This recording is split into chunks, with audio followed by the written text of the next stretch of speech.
அப்போ கைனடிக் ஃப்ரிக்ஷனோட ஃபார்முலா என்ன? Friction is equal to mu into N. இந்த கே வந்து கைனெட்டிக்கை குறிக்குது. கே எதை குறிக்குது?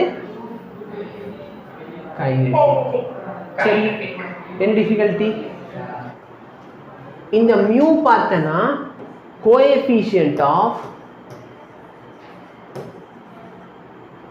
Kinetic friction. எனக்கு இந்த இடத்துல மியூ கே இருக்கு. அப்போ கைனெட்டிக் ஃப்ரிக்ஷன். சரியா? n வந்து நார்மல். இது என்னது?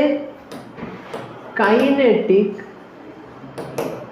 Frictional force.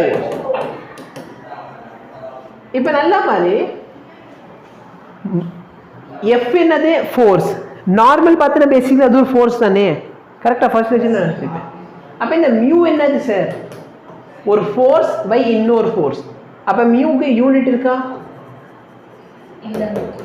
இது யூனிட்லெஸ் அண்ட் டைமென்ஷன்லெஸ். ஓகேவா? புரியுதா?